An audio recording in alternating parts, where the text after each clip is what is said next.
Okay, so our first question, what have you learned in your educational experiences this semester that you can apply to understanding pediatric clients?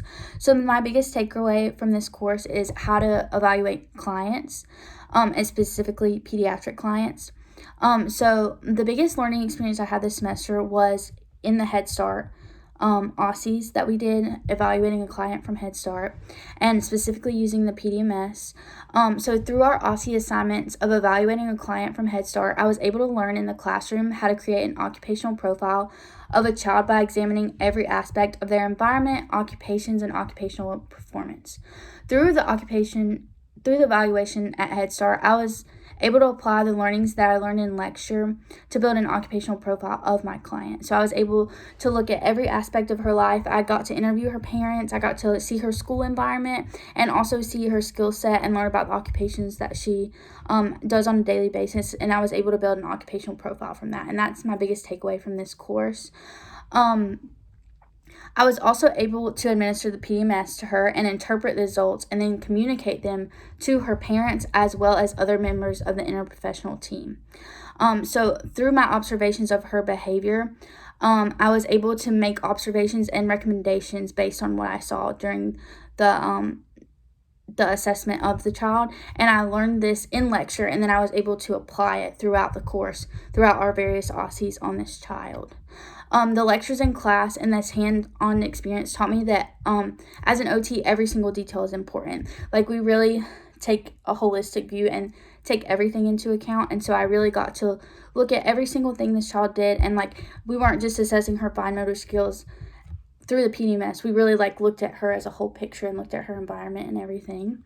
And another important lesson that I learned through this whole experience was a child's behavior can give you a lot of insight, and you have to pay attention because every behavior has a meaning. And so if you see a behavior, you have to learn why this is happening, dig a little deeper. And as OTs, we're really good at that because we can see the behavior and then try to figure out the antecedent, try to figure out what's happening before.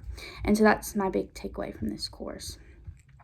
So the question number 2, taking one evaluation process or procedure that you rated lower on the pre-course survey, explain your understanding of this part of the process and how you progressed in this area of the evaluation and treatment process for our pediatric clients.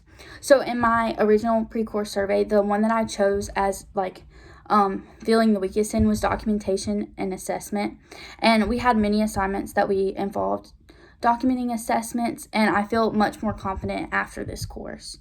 So we learned to conduct many different assessments through the semester on pediatric clients, and we also learned how to interpret the results. The interpretation of results and documentations is how we as occupational therapists show our skill set and education. We are uniquely trained to assess our clients holistically, and documentation is how we prove this to others. Documentation is such an important part of the occupational evaluation process because it's how we get reimbursed for our services and keep record of our clients' progress. And the assignments that we did that involved us documenting all of our assessments and interpretation from the Head Start OSCE are what helped me feel a lot more confident in my documentation skills and also my assessment skills. So the third question is, considering the learning sources from this semester pertaining to how we draw evidence to use in practice, what was most valid and useful? What was least valid and useful? So one resource that I found really useful was our textbooks. They provided a lot of evidence-based practice they gave us a lot of the theories behind each and every assessment and also intervention that we could use for different conditions. And they also give a lot of background for the different conditions and the different milestones in the specific pediatric client. So I found that very useful and very valid. And another one that I found useful and valid was the assessment guides, the handbooks that we got with each assessment that give you the standardized scores and everything, and they're very backed by evidence, and that was very useful. One thing that I didn't find useful was just Googling things on the internet.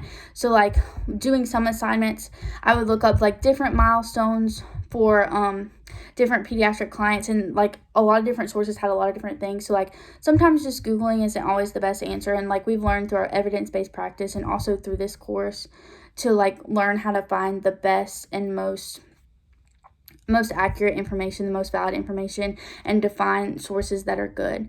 So I think that using the textbook and using the guides that are provided by each evidence-based assessment is the best way to go about this. And then the fourth question is, what additional questions do you have about assessment of pediatric clients, and how might you go about answering them? So I just have questions about like assessments we didn't learn, because I know we learned a lot this semester, but there's always more assessments out there, and there's a lot that are like expensive or like specific to each clinic that you would work at. So a way I would go about learning about this is like, if I were to go into a pediatric clinic and they use a different assessment that I'm not familiar with, I would like ask another coworker about it and ask to be educated on it and see if there's any CEUs about it, and also just doing research and finding evidence-based research about the different assessments that we haven't